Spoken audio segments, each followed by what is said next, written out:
Hey, what's up? Do I have audio? Do I have video? Looking good. Just been messing around with this bike already before I came on camera, trying to clean up the bars a little bit because I want to try and run the cables and tape it up. Ooh, Wolf Ridge Juicy Little IPA. That's a good beer. That's what Ben from Akron is drinking on the on the hazy train. I actually got the same beer I got last week. I was out riding and photographing earlier, and let me know if there's any problems with anything. So I picked up another, this way, Missing Falls, Space-Time Continuum. Actually, yeah, I was shooting some photos downtown Akron for Akron Coffee Roasters. They have a new coffee out and a new really cool mug. I should have brought it down here. But then I went over to West Akron to shoot some photos of a house that's getting renovated. That's going to be the headquarters of our land bank. And then I rode back through downtown and over to Missing Falls and figured I would pick this up. I had a beer there. I had their chocolate porter. Yep. Just as good as last time. Let's see. Real quick, check my stream on my app. It says it's buffering, but it looks good on my phone, so if you can hear me from back here. So if you haven't been here before, we did a couple episodes where we started to build up this bike. Started with it just as the frame and forks, and some friends gave me some parts. I stripped down my rally of this 9-speed Shimano 105. Started to put that on here. Otis at Dirty River gave me these bars, which are pretty cool. Yonda, the head mechanic at Dirty River, gave me these wheels, Ultegra hubs. So kind of a mixed Ultegra 105 group set Tektro front brake that Otis gave me. We had a problem where I realized I couldn't put the modern rear brake on, and I solved it in a different way than we planned. Ben in Columbus is drinking Caramelicious Milk Stout and Righteous Dad Ale.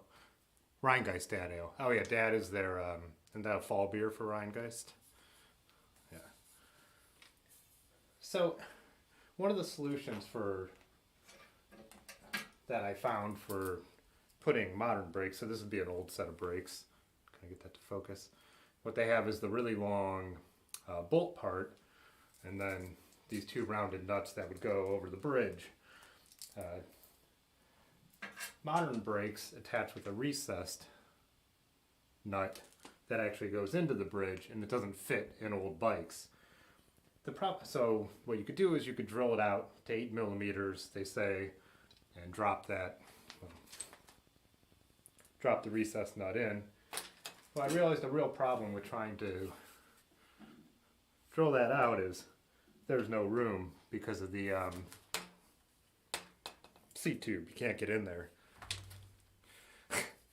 Yeah, there's going to be a lot of nuts jokes. Yeah, so I guess some people get cut off the bits and use like a, what'd you say, what are those right hand, or those bent drills. The other solution that I realized would work instead, though, is just to use a front brake. If you can see that, it's just let's see,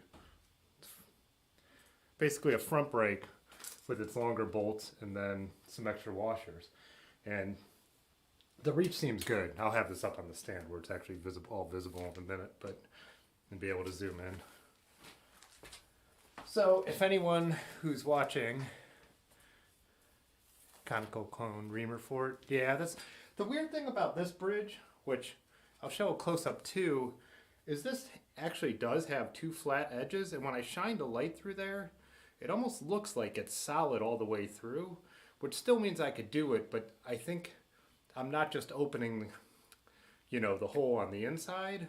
It seems like I would need to be able to go straight for a while and then stop. So the recess nut was stopping. That's what it looks like in here, which is different than any of the bridges and any other my other vintage bike, which are rounded and use those, classic rounded nuts. So yeah, that's strange. And I was looking at all my other brakes, and nothing else seems like they're quite like that. Yeah, everything has the round. I guess these center pole brakes don't. So were there center pole brakes didn't use the rounded maybe? I have center poles on the Riviera. When I'm always looking over there, all my bikes are lined up against the other wall. Yeah, that's what I was thinking. So I think the front brake method is going to work because it's reaching the rims with this Ultegra, modern Ultegra brake. So if anyone watching could think of a reason this would be a problem, I can't see a reason it would be. As long as it's hitting the brake track and it's totally secure. I put a, whatever those are, the non-slip washers in there and an extra washer and then just the old school bolt right on the end. Like I said, I'll zoom in a little bit. I don't want to put it on the stand because I want to get my brifters in the right position. That's another thing I was messing with before I came on, was got the bars tightened down. I know this looks like a lot of stem showing, but with the way my back has been lately, I'm going to set it up like that for now. I have it right below the maximum on this stem, so it's fine. I have other bikes if I want to be completely hunched over. This is my phone here. I'm going to move this so I can actually see it while I'm talking.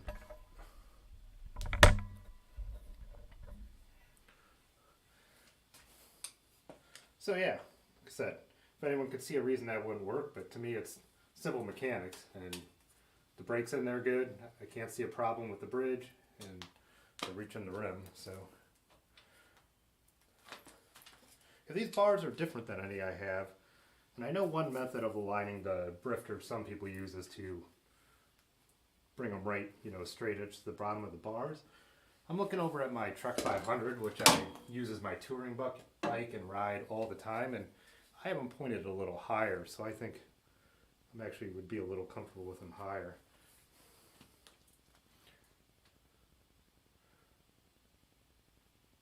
Yeah, Ben from Pudgy Ben, is that what we should go with? Said make sure the pads aren't directional. They are directional, and I made sure to flip them around so they won't just go shooting out the calipers. Yeah. They even have those guides on them for when you put the tire in, but even flipping them around, they weren't in the way. Maybe I should throw a seat on here, because then I could feel exactly where I'd want these. I actually have this seat that Akron Ben gave me, and I used to have on my Riviera for a while. Matches this bike pretty good. Loosen that up.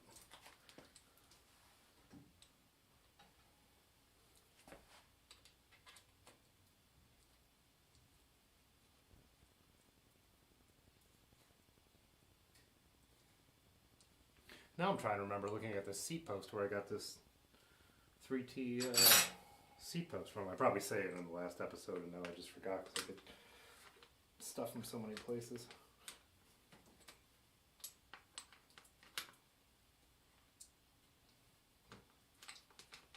I don't know how do these one bolt ones work? Oh, slide it from the back. No.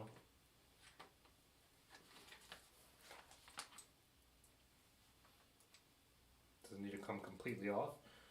Wouldn't think so.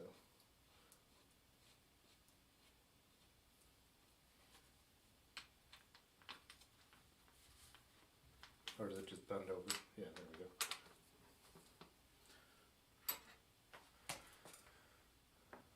Just use disc brakes.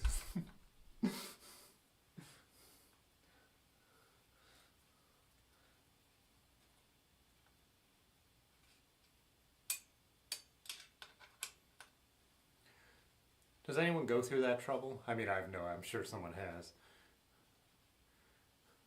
to actually like weld on all the right parts to put disc brakes on some vintage frame.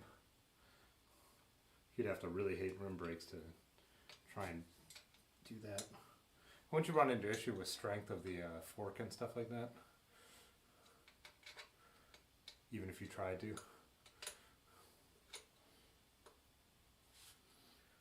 That's actually looks like a bicycle now. Yeah, I was saying too, this is a bike I bought. It was listed on Steel is Real, the group on Facebook, for $75. The guy was in Dayton, but it was during the stay-at-home order when everyone was in the spring, when everyone was actually trying to take it a little bit seriously, unlike the summer. But I just made a joke comment like, is it essential to drive down to Dayton and pick up this bike? And he mentioned that he goes to Columbus once in a while, so I told him I'd give him $90 if he dropped it off at my friend in Columbus' house, and he did. So $90 for a full Reynolds frame with, I didn't even know when I bought it, but Campy dropouts. And when I say full, a lot of old bikes, just they made the main triangle Reynolds 531, so they could say it's Reynolds, but this actually has the fork and the rear triangle as Reynolds too.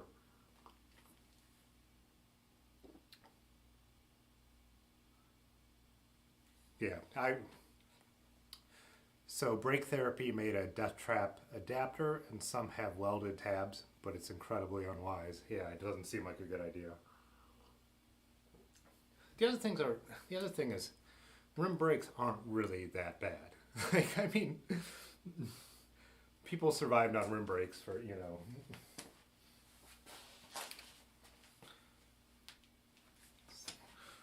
I don't have a puddle, but.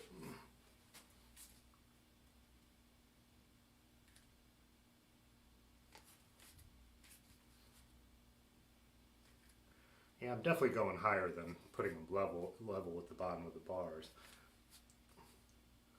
These bars aren't as deep as the ones in my Trek, but they also drop fairly quick. I'm sure these are made before. These are real old.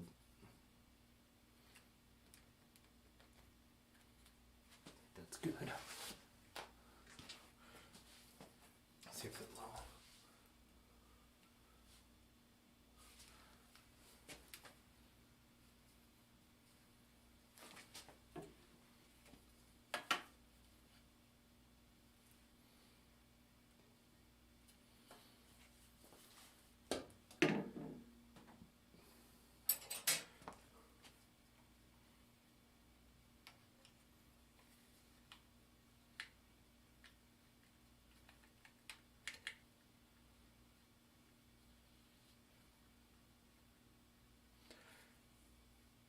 Oh yeah, last week, after the live stream, which for a live stream on this channel, we had more people than usual join at some point, and then even some post views, actually pushed me over one of the metrics for, in YouTube's eyes, making this a real YouTube channel, which is the 4,000 hours of watch time in 1 year. So that was kind of cool, and so about 150 more subscribers, and this will be an official channel where I get to have like community tab and post whatever we call posts, which I just thought would be cool, because then I could be like put that stuff up when I'm able to go live or not able to go live, and you're also able to monetize videos at that point, which I'm not really too concerned about. But the thing is, YouTube has changed their policy, so they will put ads on popular videos even if you're not in the partner program, in the AdSense program. So at that point, it almost becomes a why not? At least put them as the post roll. Don't make people watch them before they watch a video that's like of mine that's going to get maybe 200-300 views. But small channels don't make money. They just make dollars. But the other thing I was thinking, if I could monetize, then I would actually be able to pay musicians for songs, which would be cool, because obviously as a photographer I'm a big fan of paying people for their work. So it'd be nice to be able to do that. And so I could just take any money, any tiny little bit of money I made on YouTube and just then use it to support other people and just put it right back into the channel. But we'll have a live stream party when we get to that point. Give away some shit.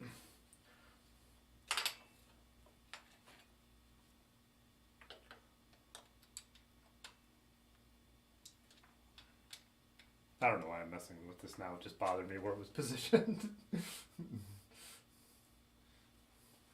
Now it's in the rack. I can't even get my wrench in there. Yeah.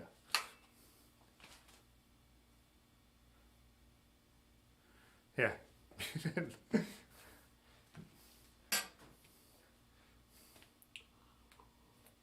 I could use the monetize for the so I can make hashtag VGNO t-shirts. Let's see. So I think I'm ready to run the brakes.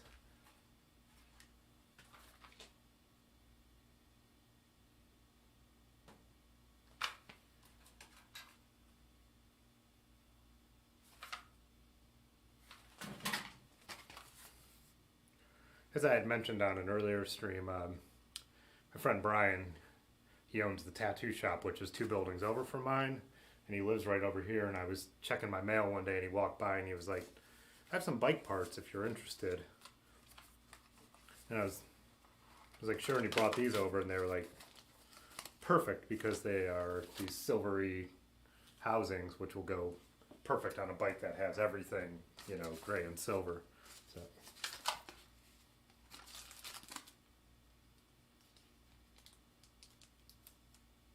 Oh, I was trying to figure out there's some rubber like bushing things in here, so they must be if you're putting them in places so the housing's going to rub somewhere on the frame, I guess.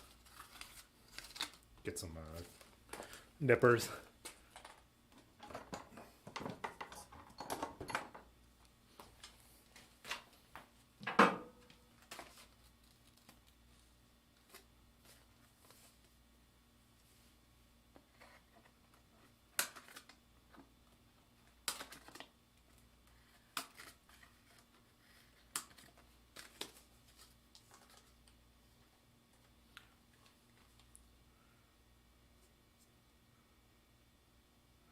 Ben from Akron says, that saddle came off an old Panasonic 500 road bike I bought on eBay way back in the day.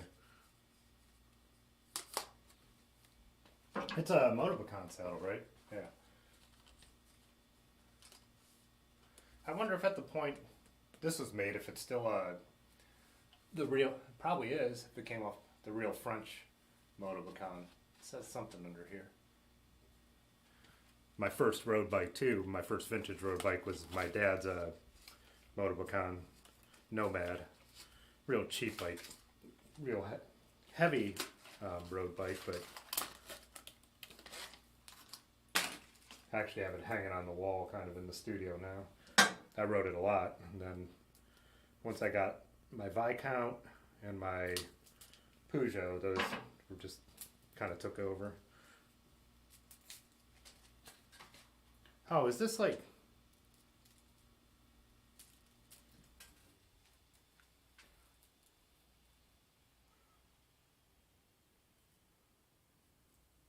Oh, so someone could switched everything out. It probably wouldn't be the... Ben said someone had tried to turn it into a fixed gear, and it had a lot of random parts.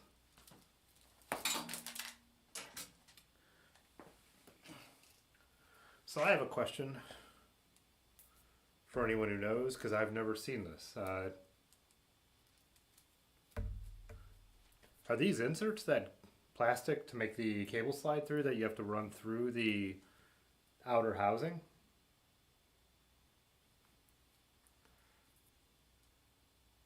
A Dura-Ace crank, nice. I had a Dura-Ace crank. I brought it to the shop because Otis said I couldn't put it on my Schwinn, something with the size. The rest of the group said is Dura-Ace.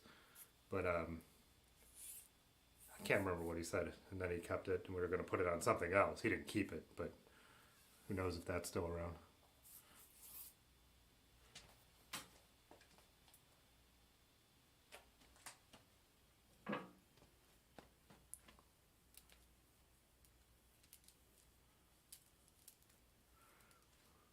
What did you say you did with all your Japanese bike, Ben, when you moved? Because I don't think they're all stuffed in your apartment. Did you take them to your parents' house?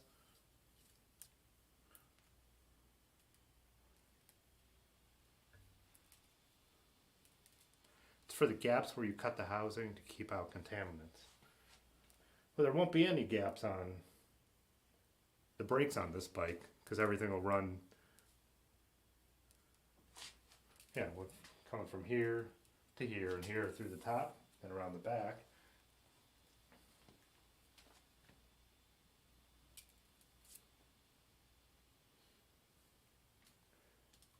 I have never had. I even have some Velo Orange cables on. Which one's the front? Do the front first. Cables and housings on some bikes, but yeah.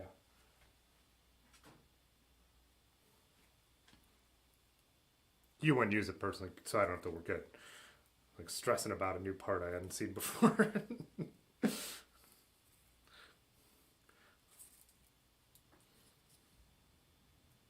I said, I really don't know what my plan is with this bike. Bought the frame just because the deal was so good, and I didn't expect a guy to actually do that. And yeah, then I got the group set because I was upgrading the Raleigh gravel bike to an 11-speed group set.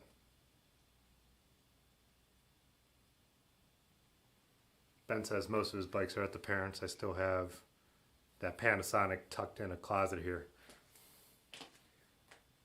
Yeah, the first time I think I went over Ben's apartment he used to live at, he was like, oh, check this out, and check this, and he's just pulling like bikes and wheels and stuff from every little like corner. Didn't you have a big like weird like, was that like an attic walk-in closet where you had a bunch of bikes and frame stuff back in there too? All Japanese bikes, right? That's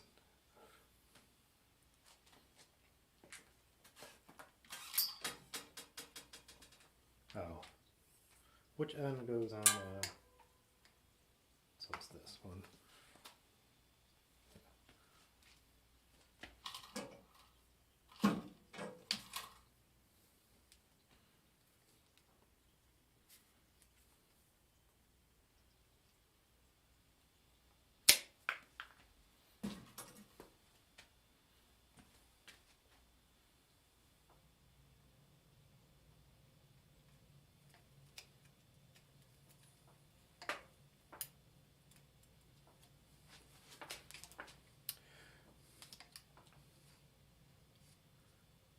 What's going on here? Another thing I would like to do, sounds like your place, is get a, you know, doing these live streams. I really enjoy it. It's annoying to have just the one camera angle, and from everything I've read, it's too much for the computer to plug in multiple cameras through like a cheap dongle or just the other. I'm actually out of ports on the laptop, so there's like a, can't think of the camera with the technical name, but like a camera switcher.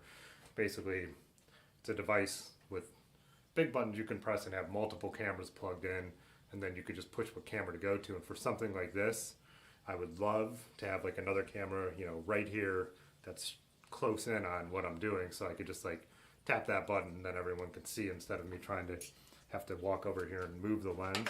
But that's another, I was telling myself that's a present I will buy myself if I hit certain metrics on the channel. So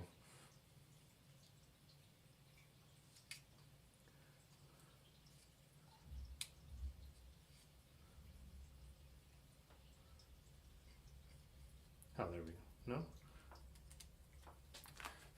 I need to roll back this hood. I'm having, oh, I see it.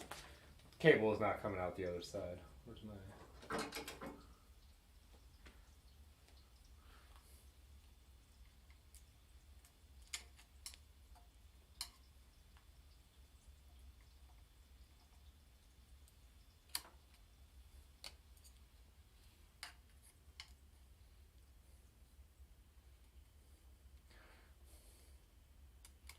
Yeah, I know. If I ever find myself right now browsing, like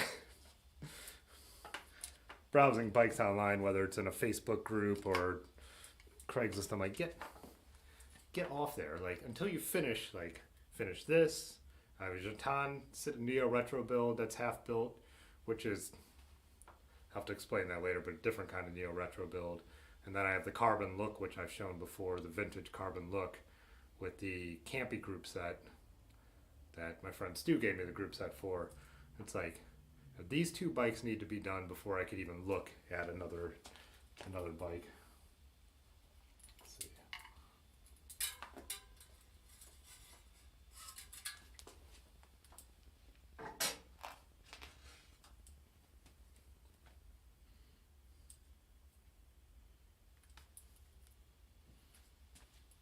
Oh yeah, I texted Otis at the bike shop today, so get an opinion. And then I watched a couple YouTube videos. Do people put ferrules on the end that goes into an STI lever?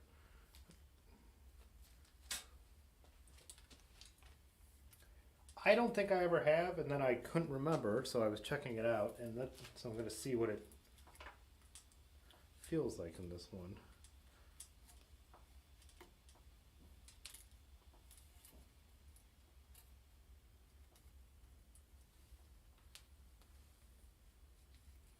I mean, I don't think it needs it. I mean,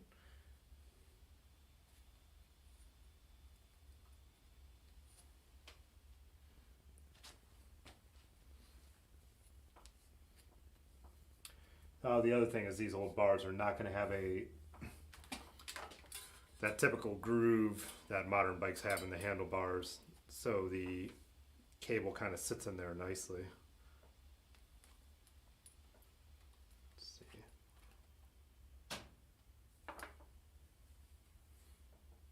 That shouldn't. No, it's all one. It's all moving together. That won't matter.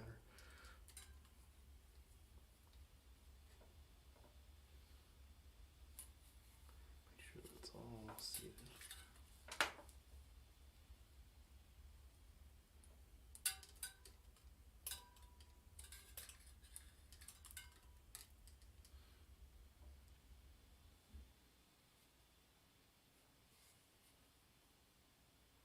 Sometimes on older ones, they're jammed in there already and you don't need them. I mean, I have them. Would you put one on?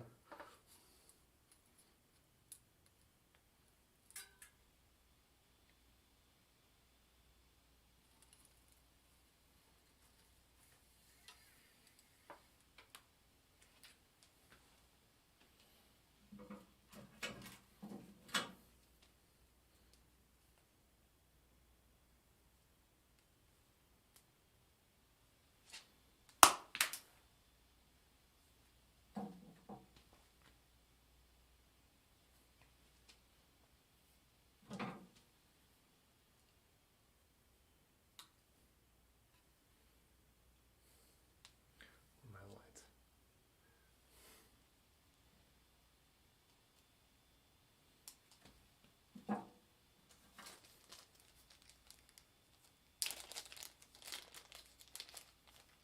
Don't really need to.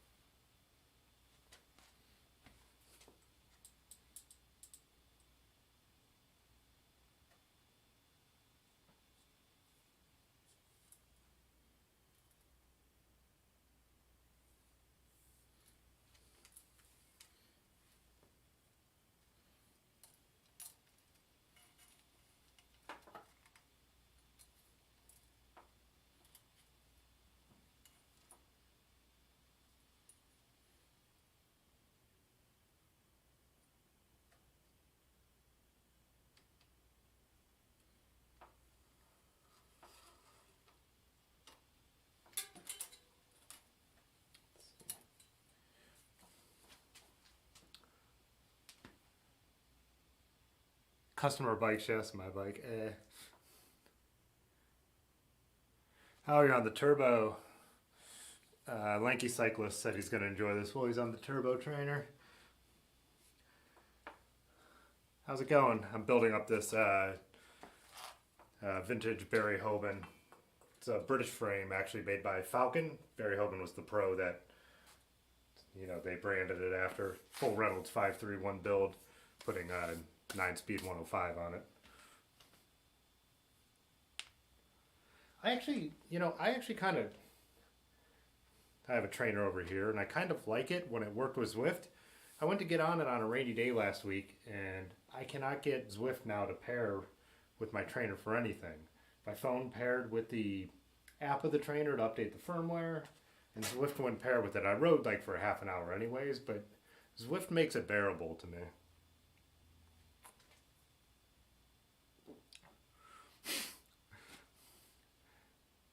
BM Harmon says he's enjoying this instead of venturing into the cold garage to put his own bike back together. I'm actually pretty warm. I'm down in this is the basement of my photo studio, but I have radiant heat, so it's actually pretty warm here because the heat pipes are right over my camera. I've actually wrapped them in some insulation to try and get more of the heat to be upstairs and then down here. And the old owner, when we'd be working on stuff together, he pulled some of them off so it'd be warmer down here, but if I'm down here doing stuff, I'm always moving.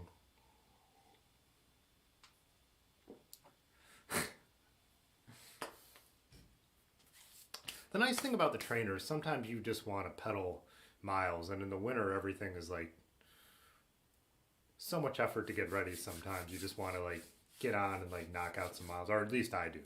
In general, I still like to have fun when I'm riding more than anything. Tonight I went out and only got in like 15 miles while I was working, but there are other times where I just kind of want to get a workout in. But did I already tighten the barrel adjuster all the way down? Yep. I'll tape that.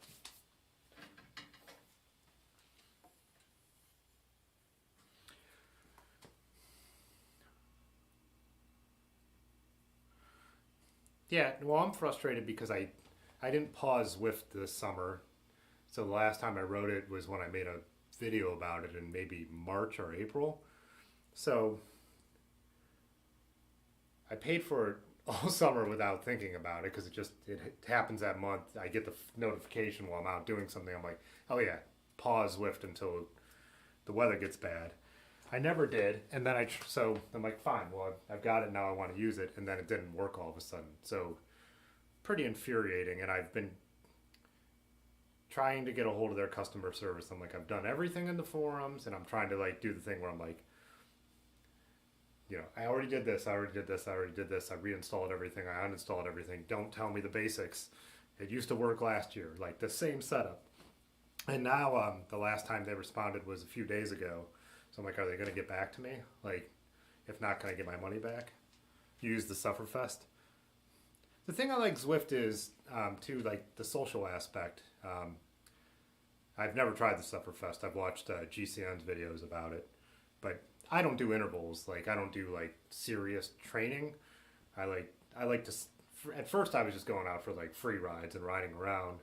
But then to make it more fun, I was actually signing up for their like fondos, or like pros have days where you could ride with them, or if anyone watches Decline, he was doing rides last winter, so it was so cool to jump on, and then in the chat you're talking to Decline and some of the people that he rides with and the other, you know, group so of people who watch his channel, so you're all doing a assigned route, and it does, you know, I have a little TV over here. I plug the laptop into a cheap like 32-incher because flat screens are like a 32-inch like $100 now. And so, you know, like they actually have Alpe d'Huez and stuff like that. So I really ended up enjoying it in a way. I mean, outside is always the favored thing, but to do some of that social stuff, I really did end up liking it. Gave me something to look forward to sign up for a ride, you know, like where you like you get like a special kit maybe or something like that.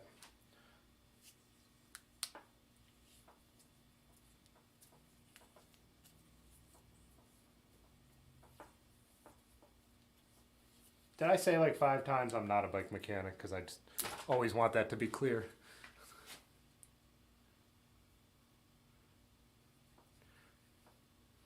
Yoga is nice and I like the sarcasm.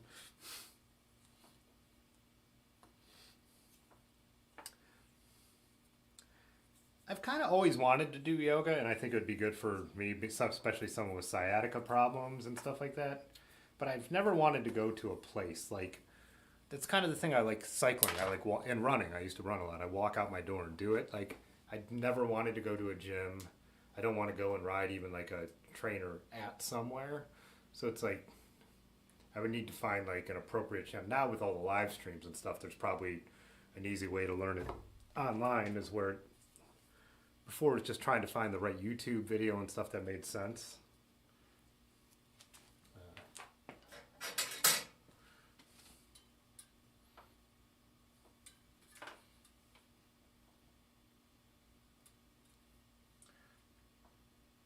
So this is the method I've heard for setting up brakes. Tighten the adjuster all the way down, hold the pads to the rim, and then loosen it up for.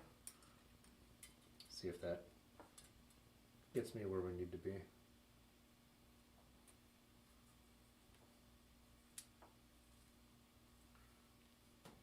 Oh, I need to get these pads so they're even close to the rim.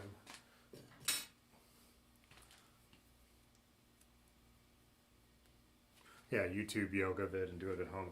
Yeah, I just need to find the right thing. My friend Brad in Columbus actually is really into yoga and actually was teaching yoga like before everything went wrong, like doing big free yoga meetups in the I think it's that park right outside of Columbus with the rock wall, if I remember correctly. But he said the problem with trying to just do it with a YouTuber without any feedback is that there's,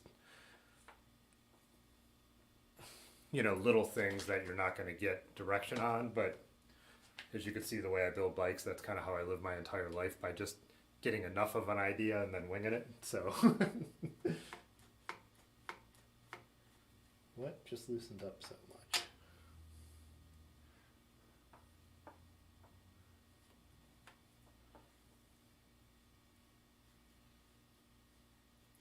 Oh, I think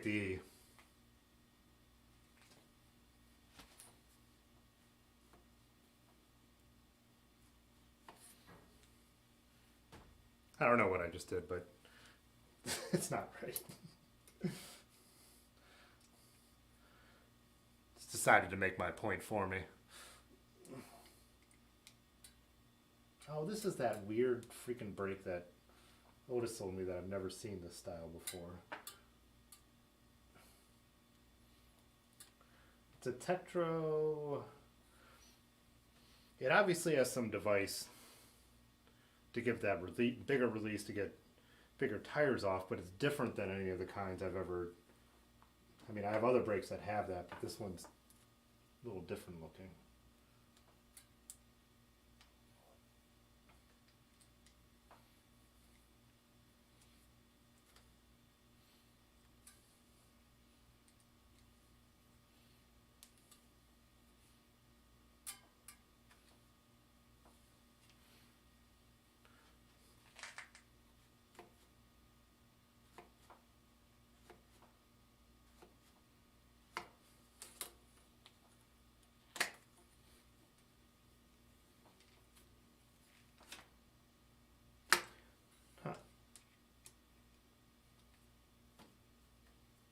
Oh, I know what I did wrong.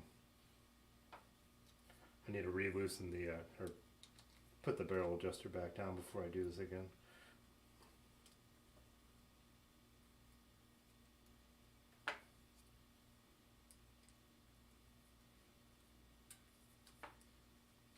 Did I pull that tight enough?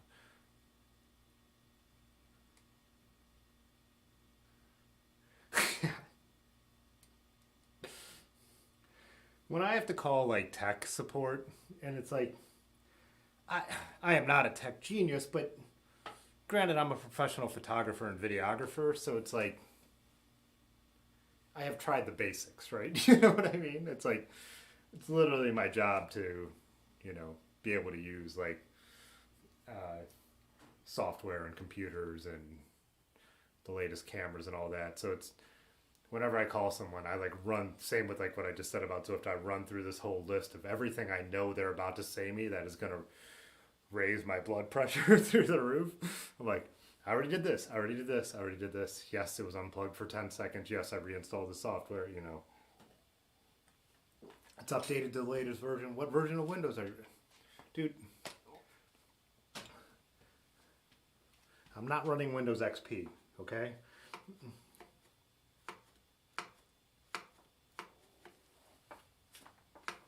Nice. If this bike would get going, it would stop. We know that much. Now to the rear.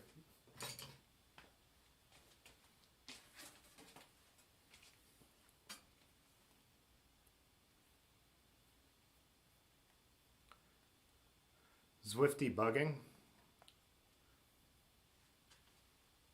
Live stream Zwift debugging. What do you mean by that? Yeah, and I do, with Zwift I use Windows, and you can't, which is fine, you don't go directly from the trainer with a Windows 10 machine to Zwift. You use the Zwift companion app, and I never had a problem doing that. So the companion app connects, Zwift connects, and they've always worked. And I have it, like I said, I didn't change anything from last winter, and I double checked that all the settings were for using the companion app to so Bluetooth connects my phone to the trainer, and then Zwift and the phone do something to connect. What's happening is Zwift is saying, try waking up your device, which is talking about my phone. And my phone just keeps saying loading map, which is like what it does when it's about to load Zwift. So luckily our weather's been good and I've been able to ride outside, so I'm not totally furious about it, but I'm just, it's annoying to spend money on something that's not working.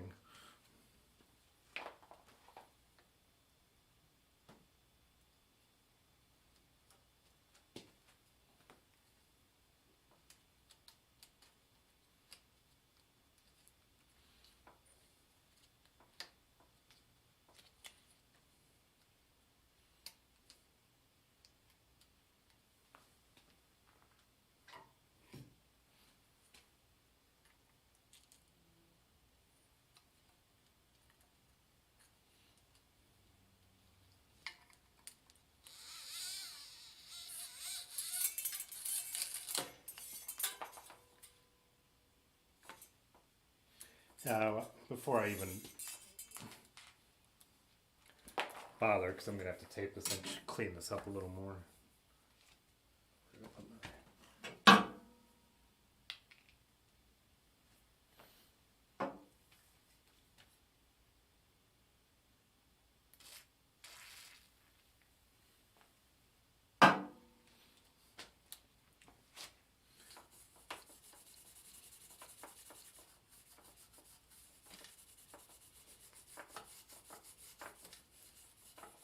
This is a real thin, a real fine steel wool and WD-40.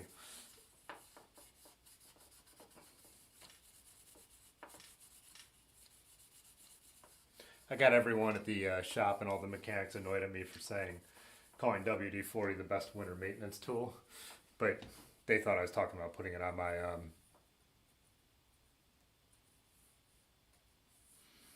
yeah, I know I'm putting bar tape, but there's still some fuzzy stuff on the back there.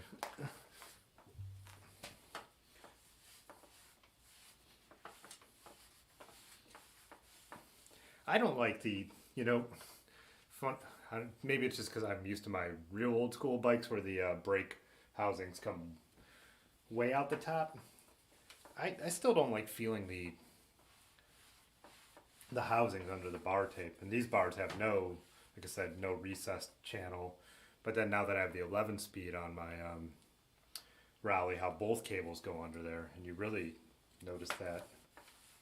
Maybe some people like it as more grip, maybe it's more ergonomic.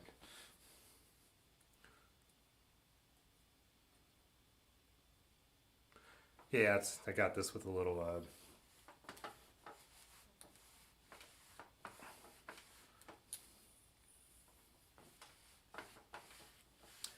put a little tiny bit of like dish soap and water on this rag to get the solvent or whatever.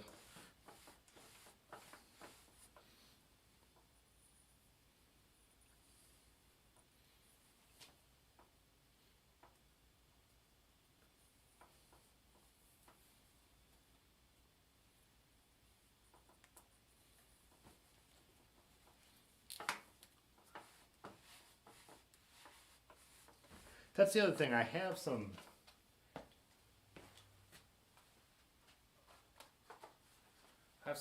white bar tape here, which normally wouldn't be a big white bar tape guy, but on this bike I actually think it might look all right.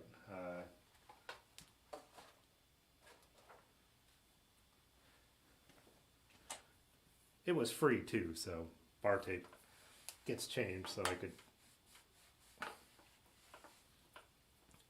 put that tape on there for a while, and if it gets dirty and I don't like it, I change it. What? Anyone have an opinion on what they would go with bar tape wise on this? I know it doesn't Yonda say black is the only color for bar tape. I don't think I have a single on my mountain bike with flat bars. It has black grips, but I don't think I have a single bike with black bar tape. Yeah, white bar tape doesn't stay white for long. That's kind of what I was thinking. I think I took it because I was going to put it on the trainer where it doesn't really matter.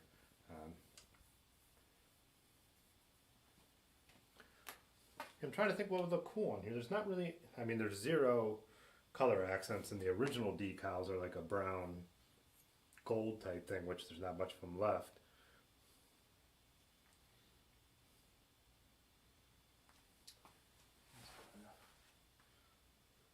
I have yellow cloth, that's for my Jeton Tour de France.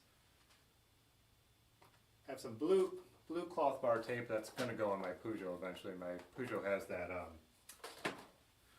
old really slick kind that was popular there in the early 80s, late 70s.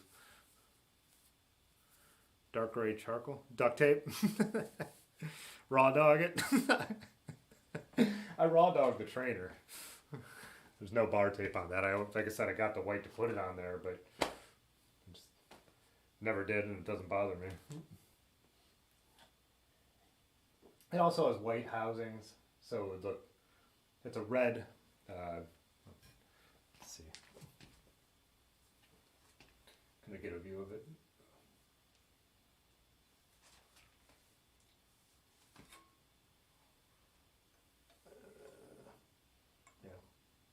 Red Trek 1500 with white lettering, white housings, and white spokes on the wheels. So,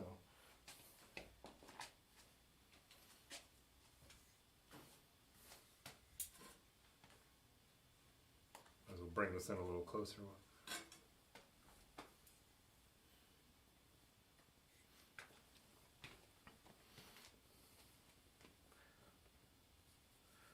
Yeah, I have on my Trek 500. He said Brooks makes a cool brown leather tape. On my Trek 500, I have, it's not Brooks, but it's a brown leather bar tape with the wood bar plugs, and it looks so good. I have a Brooks saddle that almost matches it entirely. Let's see. Again, see if I could. So those are the bikes.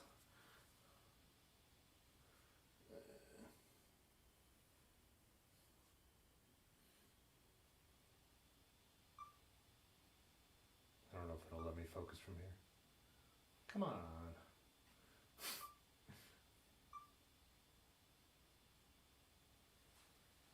Let's see if I put something in the shot, if it will.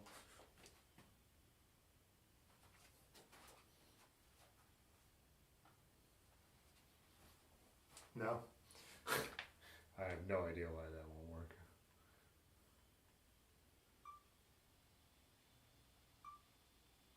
It's because the computer's controlling it? I don't know.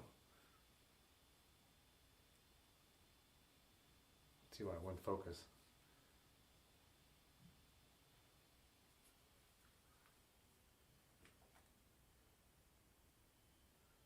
The manual. manual focus override work?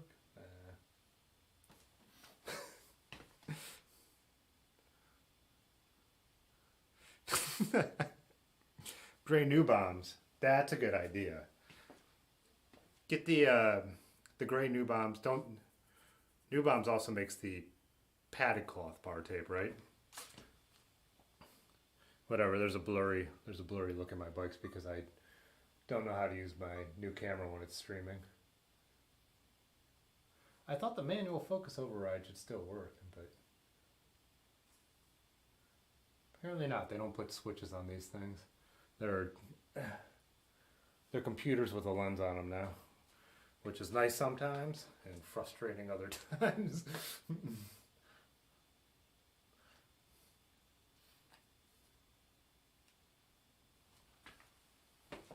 Did it go? Yeah, grab my face for focus.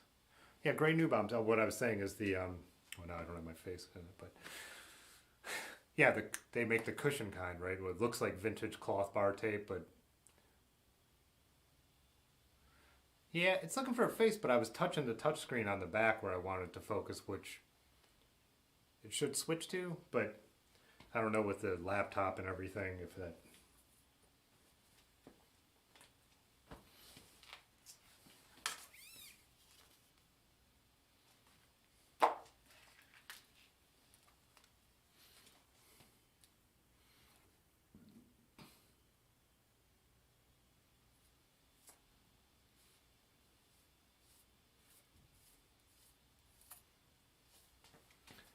That's probably a little annoying, huh?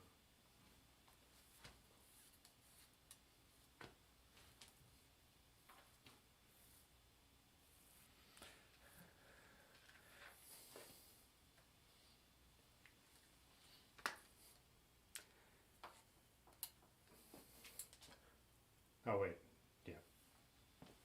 Yeah, using raw dog and everything but the proper proper way is the best thing in the world. I hope some people just tuned in right now.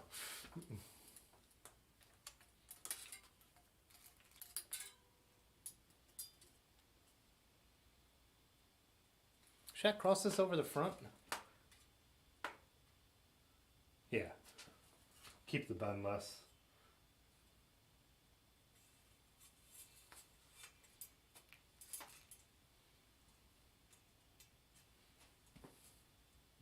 I guess run this through first.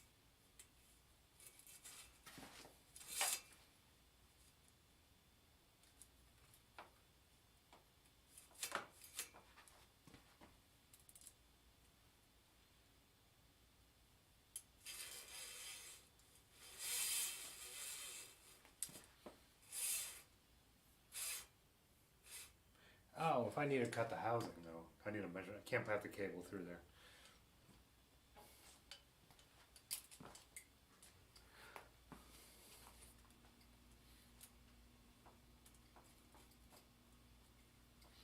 That's why I always say, like, if you just build bikes once in a while, like I said, I'm usually sitting here with my computer and YouTube open to like check every little thing or double check on things because it's just not a habit.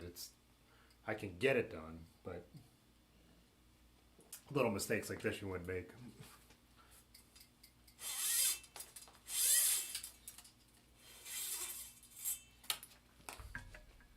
I think I've done this every time I build a bike.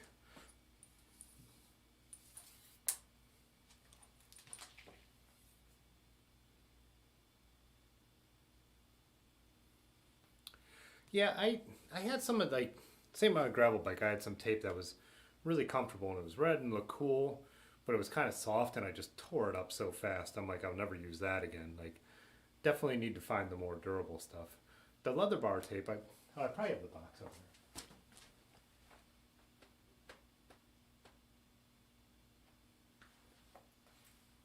there. No.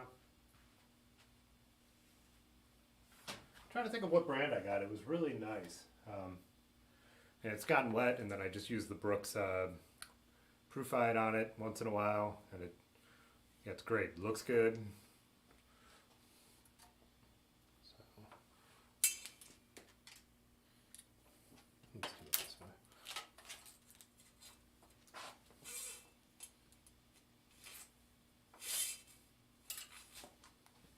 This bike, by the way, I'll have to zoom in. I know there's people who know all about lugs, but it has really pretty lugs. Like with nice cutouts in them. I don't know, like Nervex or whatever. I don't know what, you know, actual brand they are. But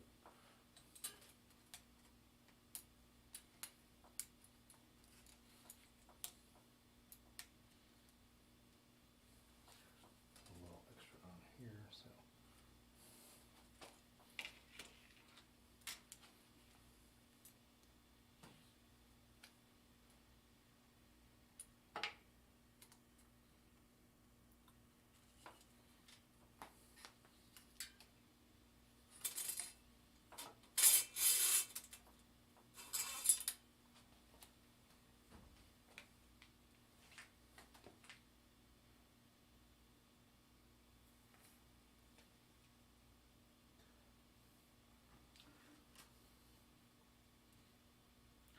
On the bikes that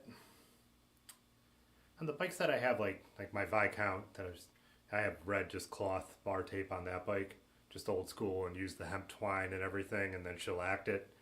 It just like went really well with the look of the bike. I just always wear gloves when I ride it. My bike with the leather bar tape, that's more soft and comfortable. That's a bike I'll just raw dog.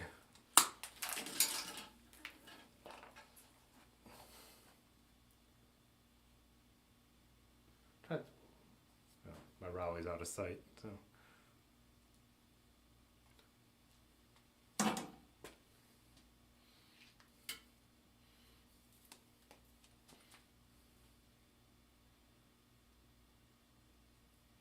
Also, I just want to be clear, I never said this was a family friendly show.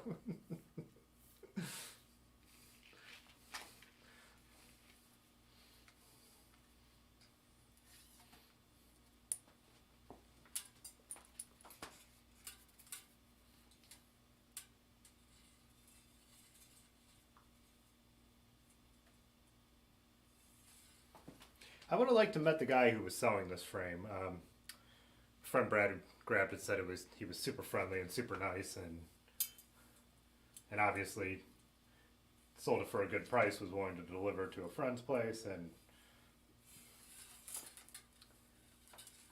but like someone took the time to try and like touch up the scratches, and I've got to think the Campy sticker is new, replacing the old one. You can kind of see in the Reynolds sticker, you can see the outline of the original one. So if someone had plans to rebuild it in some way, even this headset would not, there's no way that would have been the one that came with the bike.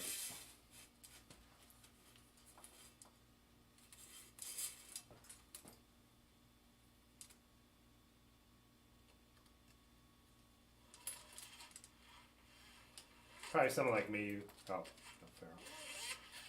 Bought the bike as a project and didn't. Oh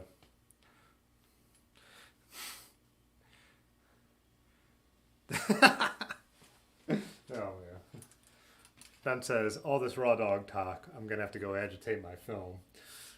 And the other Ben says, I can't even. I'm not about to sing yet. I'll have to maybe another one of these. And we need maybe instead of that random song I picked with the intro, we can record a new theme song. Oh, these are the.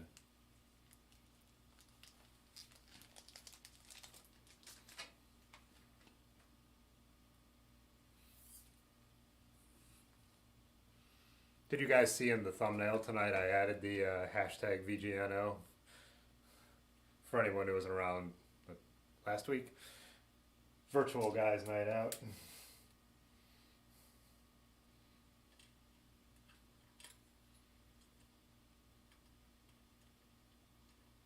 Yeah, for some reason, for some strange reason, women don't watch this show. Oh, that doesn't need that, huh? Oh.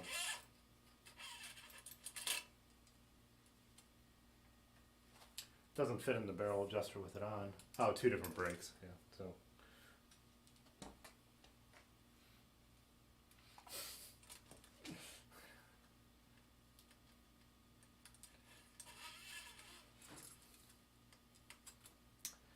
I have a friend I traded. I'll probably show the video if he releases it on Thursday. I made a music video for.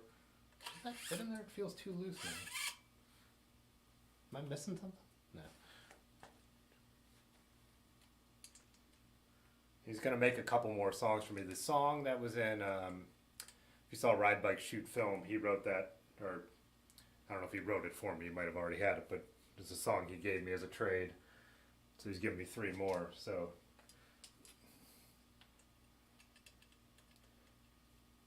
I should give him a transcript of this chat and be like, "Can you turn this into a song?"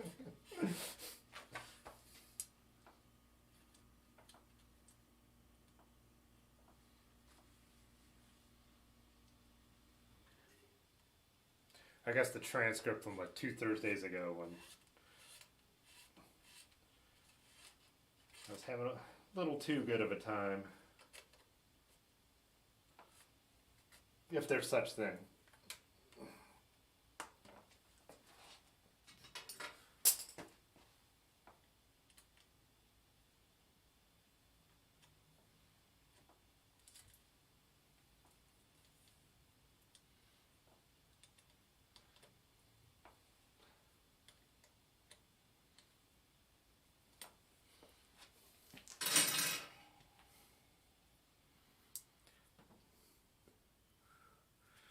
The Blue Moon Group.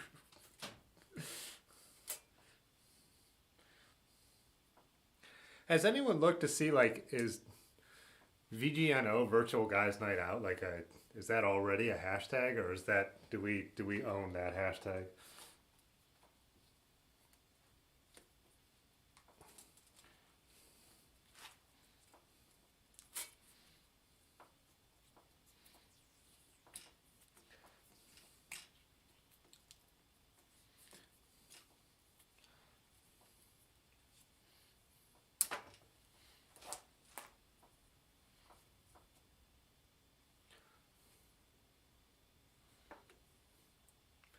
Rehoboth to current should be enough material. Yeah.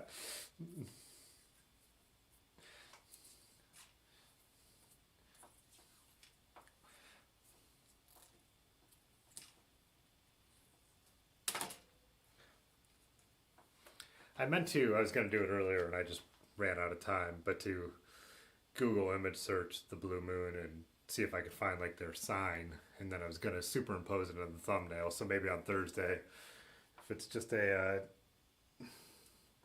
more regular chat upstairs, we'll.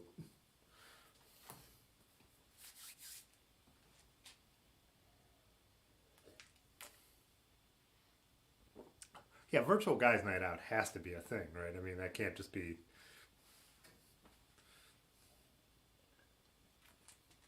I mean, it's a thing, obviously. I mean.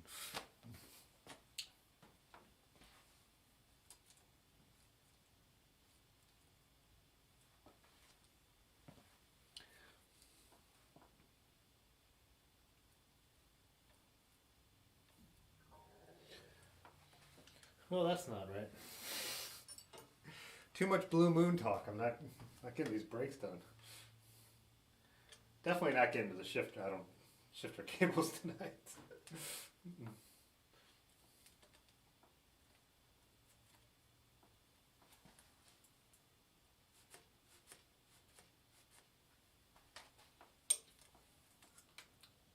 I forget with STI levers, the way that swings in there, if you're not pulling it tight, it sometimes kind of comes out of the way that, whatever, where the brake end, I've already gone brain dead. The brake end goes, if you're not careful, it just slips out of there and you tighten it down and you're not really tightening it down. You pull the lever once and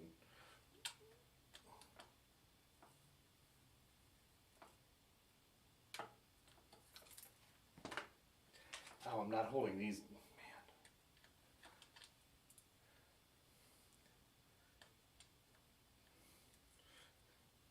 This is how not to run brakes. Tutorial on how not to run brakes. I actually have the third hand tool. I should have been using it the whole time.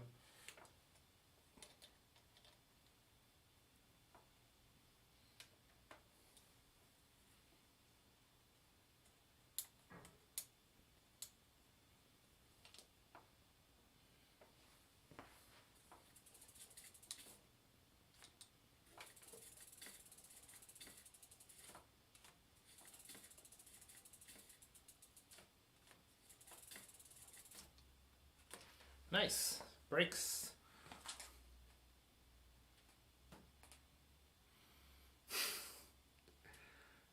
Ben just cracked the bells, Kalamazoo. What's up, Danny? What is Bell's Kalamazoo Stout? That's the one you and Aaron really like, right? Probably check my Instagram messages. You'll need to Photoshop some faces strategically. I'll check that after and I will, yeah, definitely do that.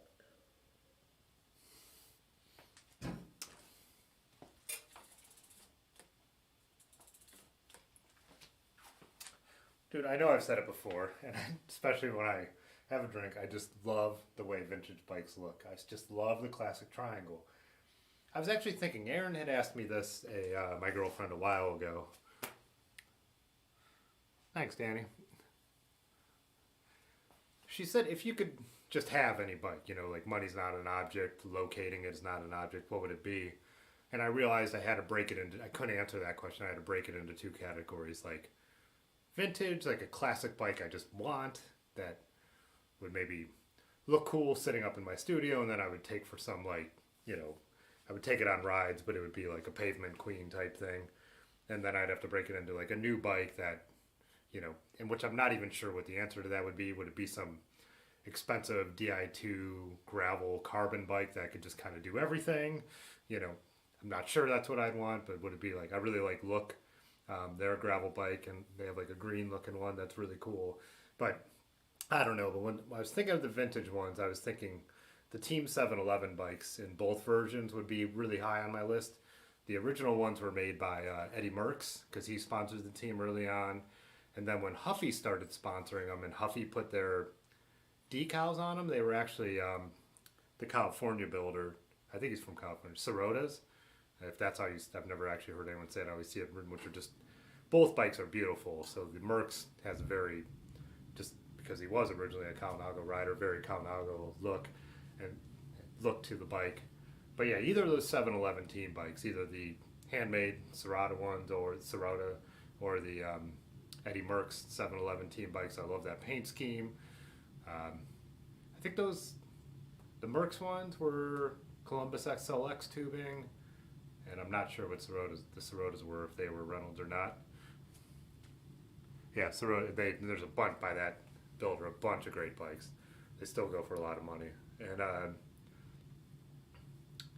the other one I was thinking is actually like the Molteni, the classic Eddie Merckx orange Molteni bike that was made by Kawanaga. I think, what were those? Those would have been before the Master, right, in the mid-70s. But those would be up there. But I think going with the, you know, Team 711, a little more of a modern steel bike that would even set up with down tube shifters would be awesome. But I'm curious if anyone, I don't know if everyone here needs to break it into the category like I do of vintage and modern. What would be the bike that you would, if you could just have one bike, tracking it down's not an issue, money's not an issue, what would it be? Would it be a bike you want to ride, or a bike you just want to hang on your wall to be like, I have that, you know? I do want, even, it doesn't even need to be the top of the line one. I would like an Italian bike in the collection. Probably a Kawanaga, those are probably my favorites. The ones with the odd shaped tubing, like the clover tubing, so they can make the walls thinner.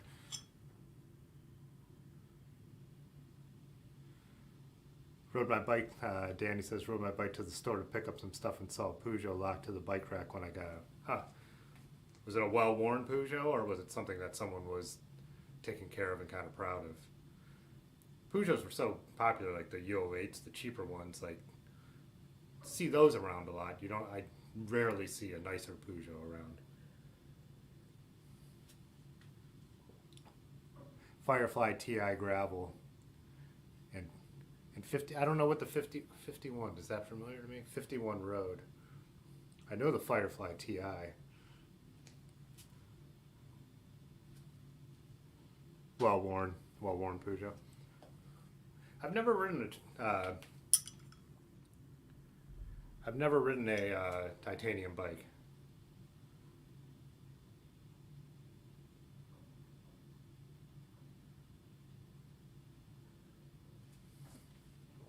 With you on Conan, go hand delivered by Ernesto.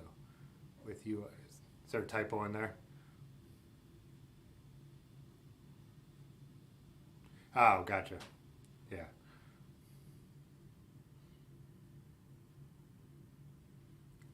For sale, or Ben says they got a Firefly TI in the shop right now. For sale, or one you guys are working on?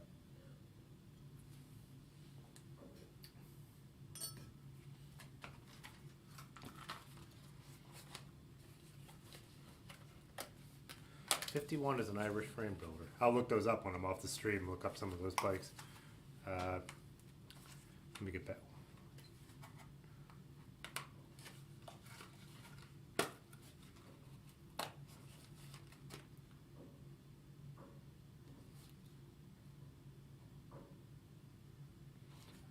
Oh, Danny says he found out about me through Terry B. My photos I read. Thanks so much, man. I appreciate that. Terry's been awesome. I mean, his doing the morning routines is my whole motivation for doing this. I mean, it's named the evening routine, but it's when someone asked him, I used to say this at the beginning of every one of these episodes, someone asked him if he got any benefit out of doing the morning routine. He said he actually got jobs doing live streaming for people.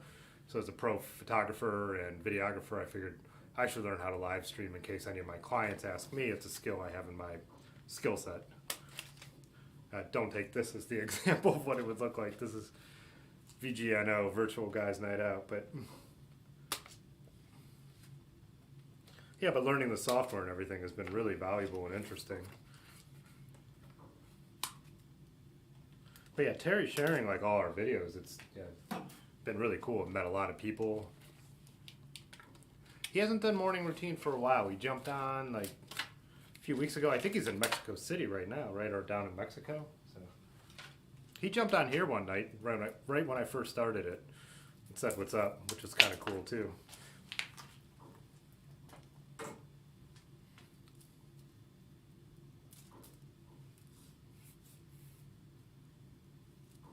Can a raw dog that fly?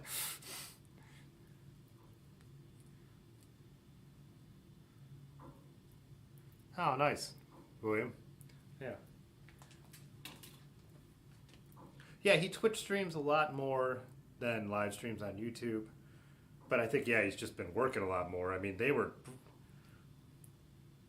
when he started morning routine, they were like really locked down in New York. I remember when that was all.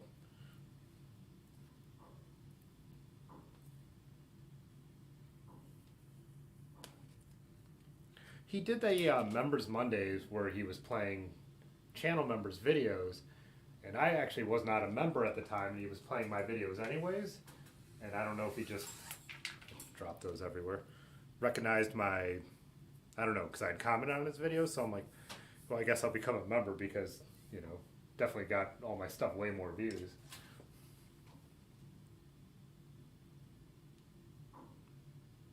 Got into Twitch streaming for your illustrations and animations? Oh, cool.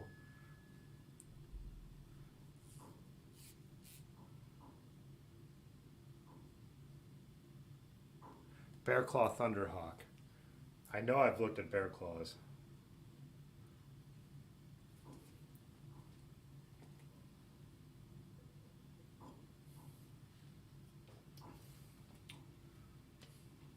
Let's see, what am I?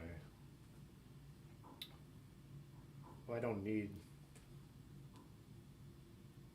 Oh yeah, that piece. Do the front. Do the front derailleur first.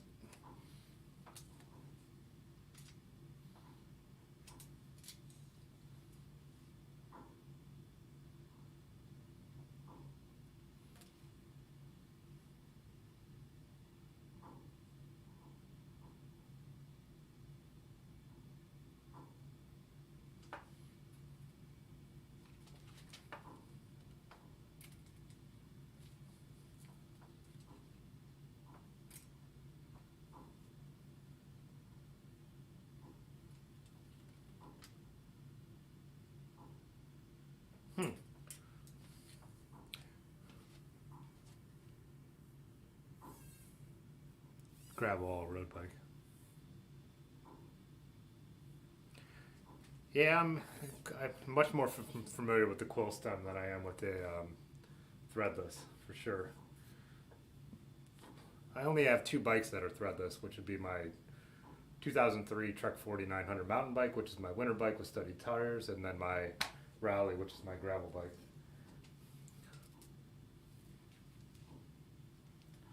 This is real floppy coming off the old style 9-speed Brifter. I'm wondering if it needs this to give it some structure.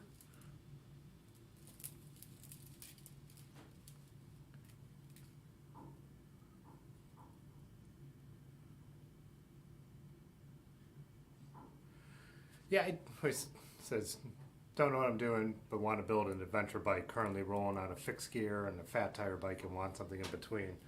I think that's why, like me and my friends, we all rode whatever. And when me and Ben started riding a ton, he was riding a fixie.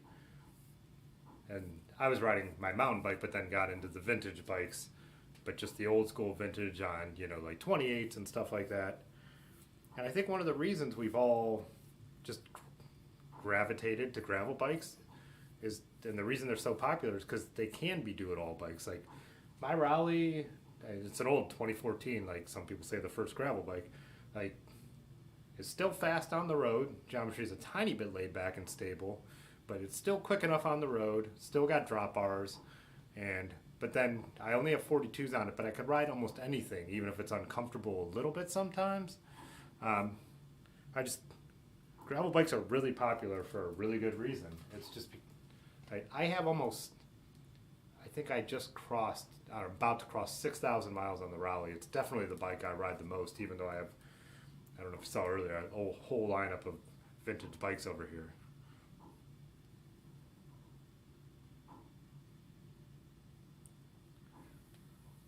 Yeah, converting old mountain bikes, and I get it that the geometry is similar, and I looked into, like, I was thinking with my old Trek, should I do that? Because I way prefer drop bars.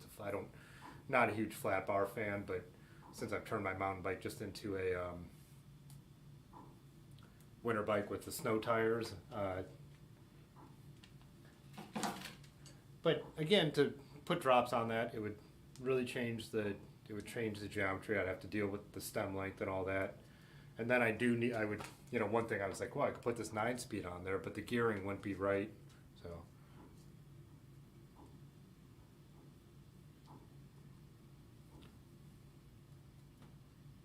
Where do you live, Danny?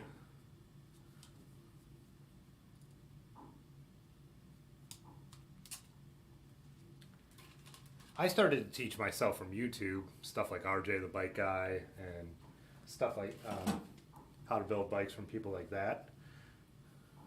But then now I'm lucky that my friends are bike shop owners, so what I've said on this channel a lot is that I build these bikes up mostly when I'm doing the Neo Retro thing. I slowly test them around the block. If I'm comfortable, I make some adjustments, double check everything, test it again. But then I have my friends who are like the professional mechanics.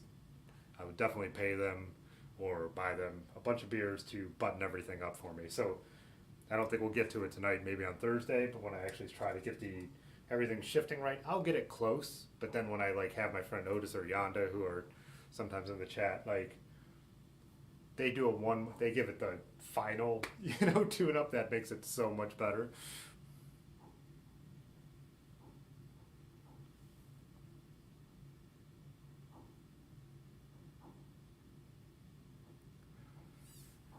My mountain bike I have 45 North Gravdales on it. They've got to be wider than 42, I would think. Because 42 on my gravel bike, and when I'm looking down at those, they're wider. Then when you go to mountain bike tires, they start calling them in inches, right? So which is something that always throws me because I'm not a big mountain biker. Oh, Minneapolis. Oh, nice. Ben from Akron, if you're still in here. Weren't you out in Minneapolis for that bike trade show?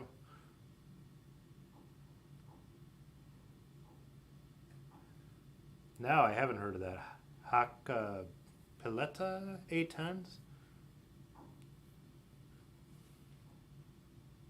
That's try this one more time, see if I can get this to focus over here. It was failing when we were trying it earlier.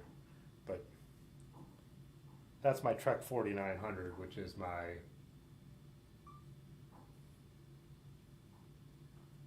winter bike now. Now, I cannot understand for the life of me why a $4,000 camera won't focus when it's live streaming. But whatever. Yeah, let's see what the size says on it.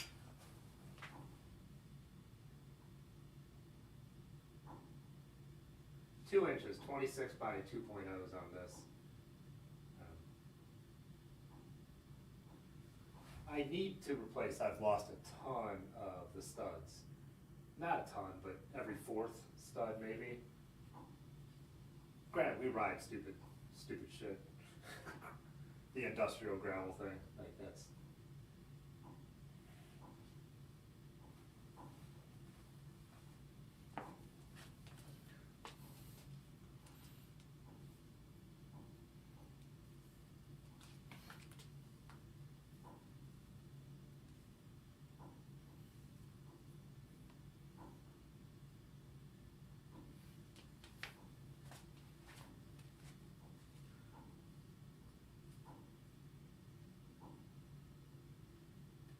Yeah, those, I made a video about that bike, but I really couldn't keep myself upright.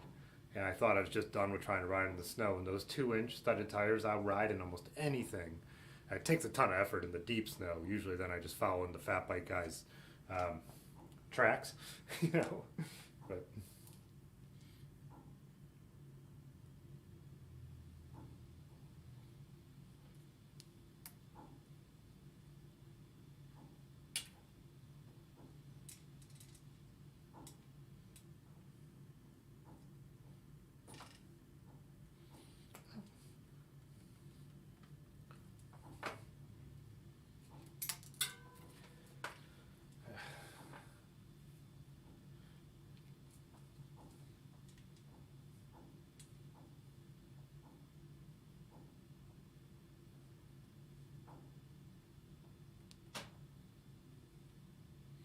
yeah, I'm definitely going to want to use those little rubber bushings they supplied, not to scratch up the front of this, because why don't they run across the front of my, looking over at my Trek Neo Retro build.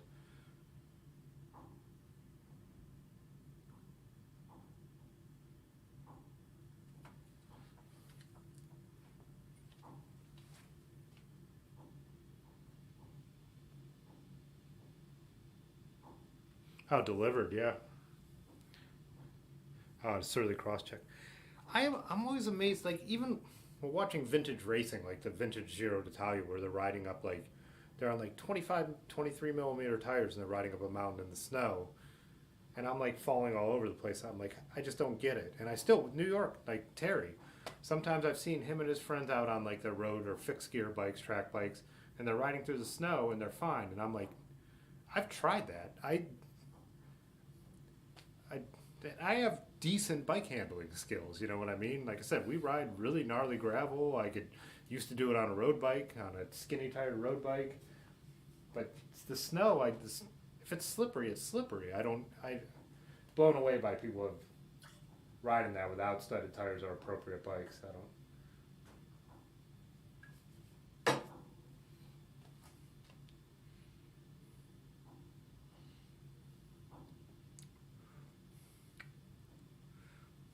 See, does Fix give you the control like it does on, you know, to be able to keep it upright? I'm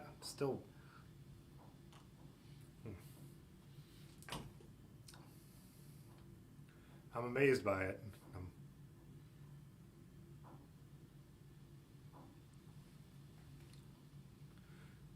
43C gravel tires all last winter, not winter tires, just straight up gravel tires.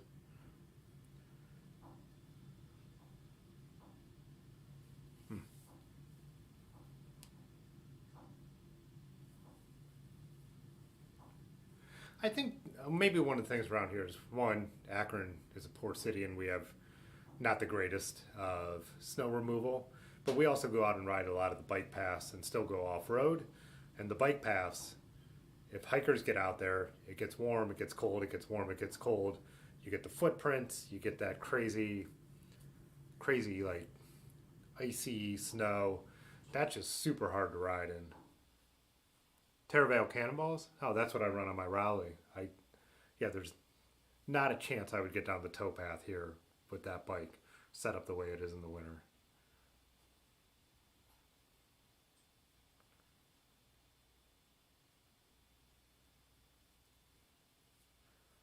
Yeah, I'm really curious if it is like the conditions I ride in, or if it really is that maybe it's just a skill I do not have.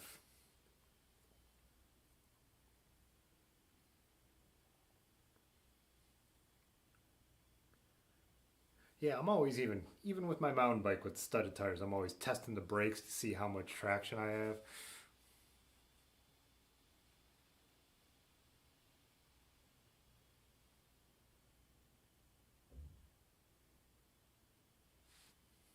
Well, Ben just said, Ben from Akron, and says, well, before that, Danny says we have monumental potholes now this roads in the winter, but I don't know how I would handle forest trails in the winter. Probably not good.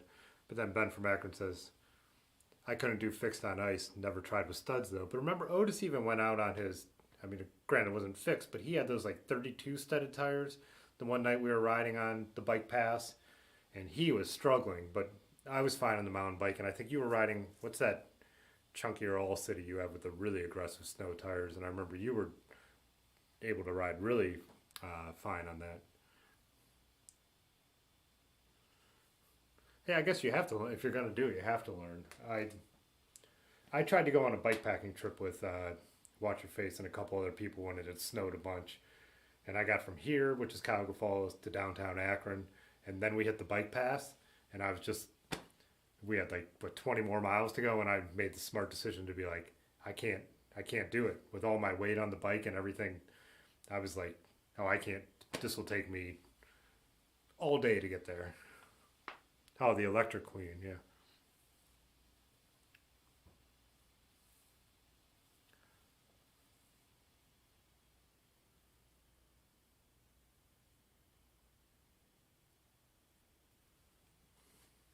Yeah, I'm trying to. I guess it's just when we were younger, we just didn't ride in the. When I say we, I mean me, but me and the people I hung out with just didn't ride in the winter. If we did, it was our little BMX bikes in the neighborhood. But I mean, we ride some really tricky gravel stuff around here because not real. They're not real gravel roads. They're abandoned train tracks and stuff. And it's like, man, I ride off camber, you know, train tracks and stuff like that, and I could balance myself. I ride in the woods on, you know, trails that aren't really trails, and I could keep it upright. But slippery stuff, I mean, I just realized I can't do. I don't know. I think I'm going to call it on trying to assemble the rest of this bike tonight. We'll do that on Thursday because I've got a really good buzz, and chatting with everyone, I cannot pay enough attention, and I want to do the rest of it right. But at least I got the brakes together, put a seat on, got a chain on, did a little derailleur adjustment before I went live to make this so it got my face in it.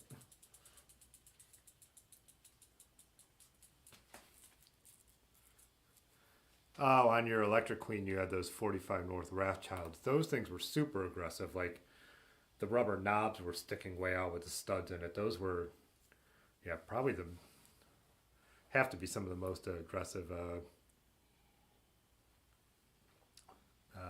studded tires I've seen.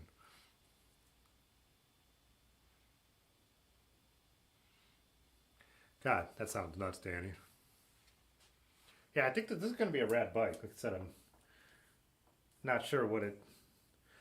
Whenever I build bikes, though, a lot of times I have an idea of what I think I'm going to use them for, and then it might change, and then I'll modify them a little bit when I get like, oh, I really like this for this, and then change it. I don't know.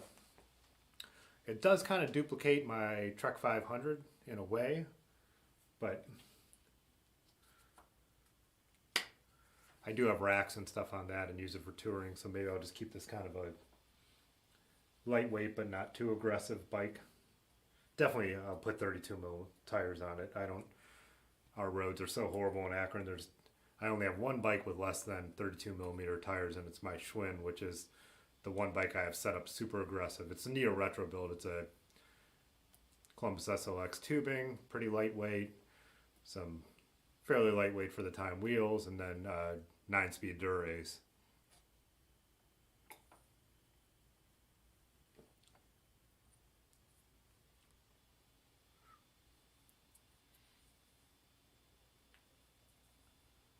Then I used to do alley cats. Nah, we don't actually.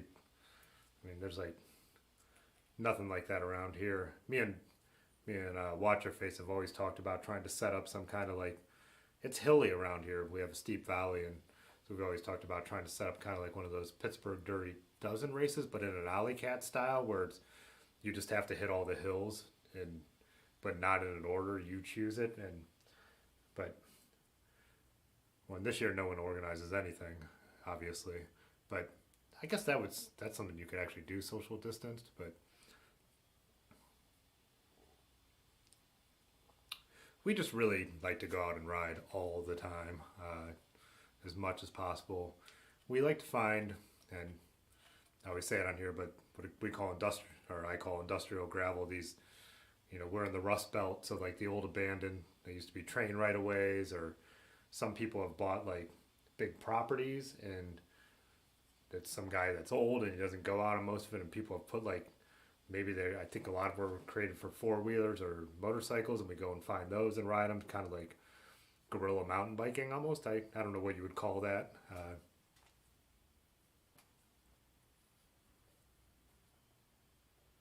I actually don't have, I have a super vintage cyclocross frame, but my Raleigh gravel bike is the only modern bike I own that would be like super versatile.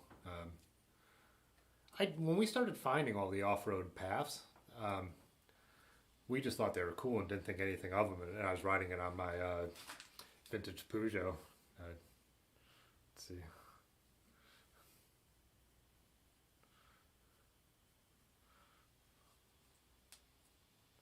Still can't get this freaking thing to focus. Come on, man.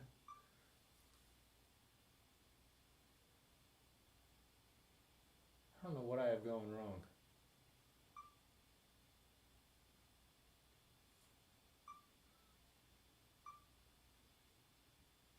I changed the focus mode and it still doesn't work.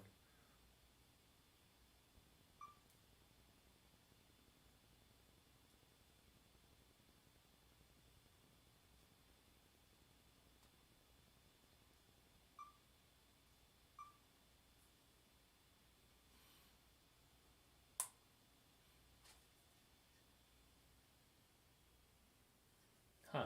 It must be something with the stream, because I even switched my lens to manual focus and it won't do it. So,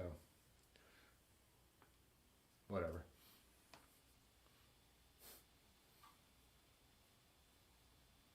But yeah, riding gnarly shit on 32 millimeter tires just because we thought it was so cool and exciting.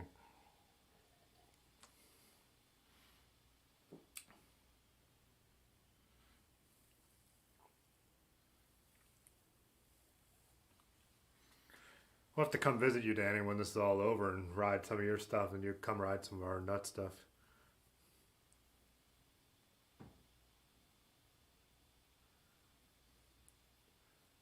I ride, most of my vintage bikes have toe cages, like classic style toe cages. But I pulled these off my Trek 500 and switched over to the Velcro straps by Fixation, and I love them. They give me the same kind of feeling as these without being clipless, so I could wear whatever shoes I want. But on my gravel bike and my mountain bike, and the vintage bike I built is what I consider a cross gravel bike, I ride flat pedals with the pegs. They're Deity style, or Deity branded.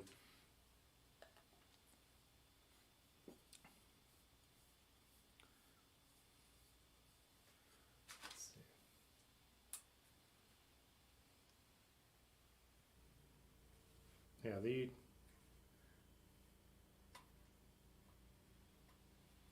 I have not learned this camera entirely yet. no problem with it on my pro gigs, but with the live streaming thing, I just don't know if there's something where the software is controlling parts of it or not.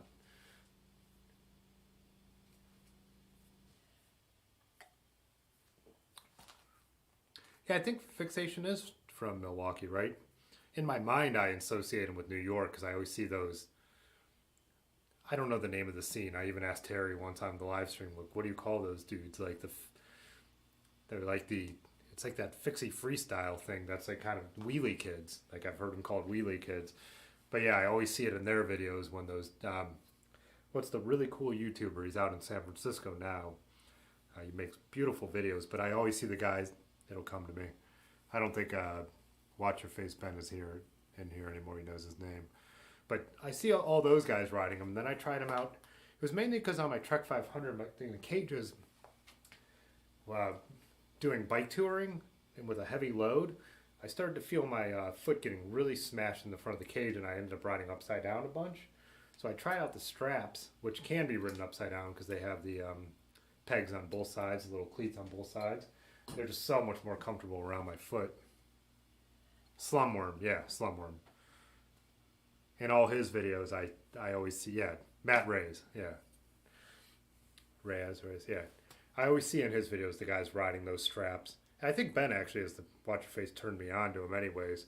And then they had whatever your distributor at the bike shop that Ben works at was able to get them. And they're so great. And they're so easy to tighten and loosen, unlike traditional cages.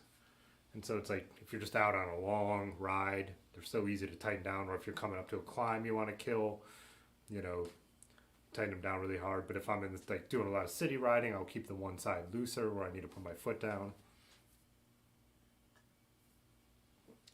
Everyone who rides clipless, like I've said, I know it's the best. They ride them and they don't go back. As I've shown, I've got a bunch of bikes, and I just like to be in my Vans old schools, and I'm always riding somewhere and I'm stopping and I'm photographing a lot. And I know there's clipless shoes that are more comfortable to walk in, but I just like having my tennis shoes on. I've worn old school since I was 17. That's how I'm most comfortable. So to me, it's not a thing about better. And I always say it's like, I know clipless is the best bicycle for just pure riding, but I just like to wear my normal shoes, I'm almost afraid to try clipless because the same thing. I know I wouldn't go back,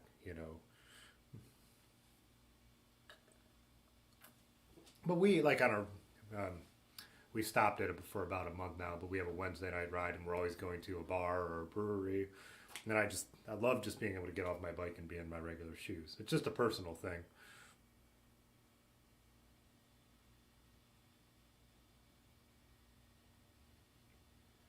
So ride the 510 stealth shoes, but miss being able to walk around without worrying if I'm messing up your cleats. Yeah.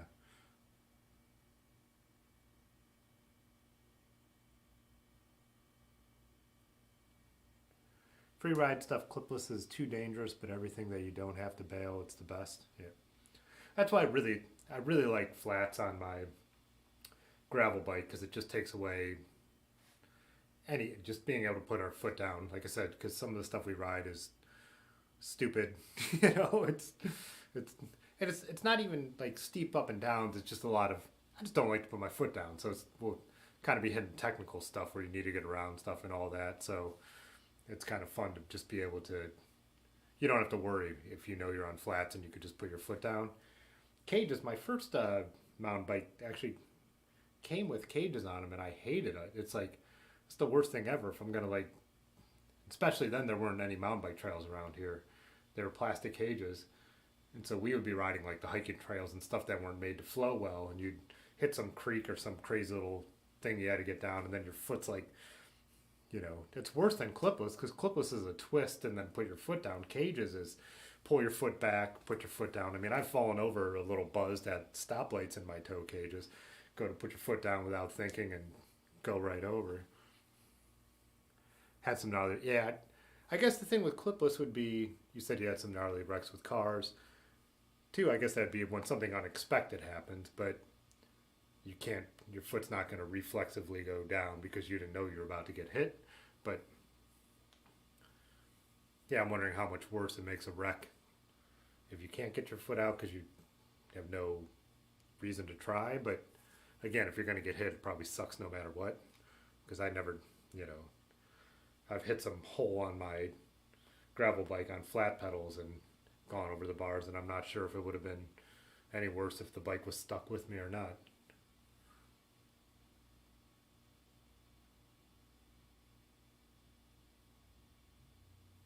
Can't throw your frame, yeah. I did go over the bars on my Peugeot with my feet in the clips, and we were only going like 5 miles an hour. Me and Watcherface were riding with our group. I don't even, it was like a sewer, like a raged sewer lit or something, but I, granted I was real drunk, but I'm used to that, so it doesn't matter. But I hit something and I went over the bars and the bike came with me like it would in clipless. And I was like on the ground all twisted up in it. And like, I remember Ben like had to like get me out of the bike. Like that was one of the ones where I was so loose and I was actually wearing a backpack with a bunch of stuff in it and it was totally fine. I think I got some like the bruises on the like inside of the thigh type thing, but nothing like, I mean, got back up and we rode like 20 more miles that night. But I think that night we went down and we were riding through a river and messing around. I had my drone with me and took some cool footage. Yeah, of course, I wrecked my bike by going over the bars, in tow cages, and then still go and get my drone out and fly it and take footage, because that's how bright it was. I think what happened was that bike, like I said, it has that real thin, like nylon style tape. And I think when I hit the sewer, it's just that, you know, the hoods are small. It's the vintage, it's like an aero bike, and they're really narrow bars. I think my hand just went off, and so it was like one of those where you expect to grab something and there's nothing to grab, and it was just like one of those roll over, you know.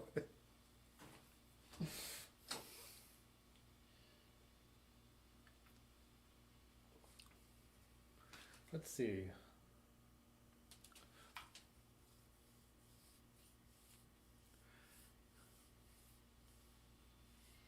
Blew your hand off the front. It's a problem. It's a problem. I was raw dogging the handlebars, didn't have enough grip. And felt good at the time, but then hurt later, you know.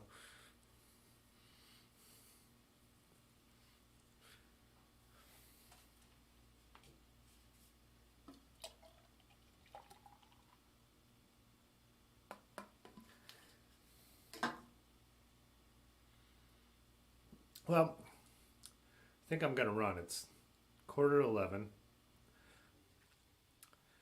I need to pick up the photo studio a little bit to get it. I rent out half the studio, well, the whole studio, but we each have our space that we kind of work in, to another photographer who actually worked here before I did. Susan, she was the assistant to the photographer I bought it off of. She's coming in tomorrow, so I want to make sure I have it in order. And I think I'm gonna head out and do that. Thanks, Danny.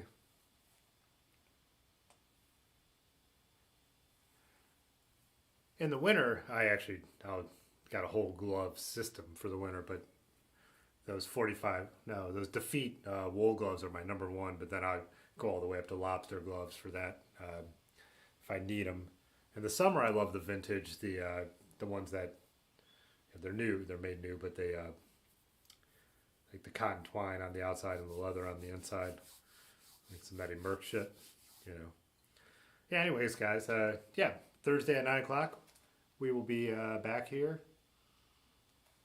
I think I'll run the shift cables, and this bike should be pretty much ready to go. Maybe I'll do the shift cables, clean these up a little more so I can run the bar tape.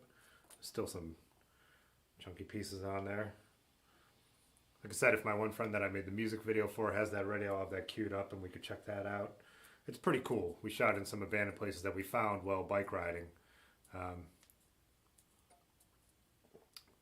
Yeah, always fun, and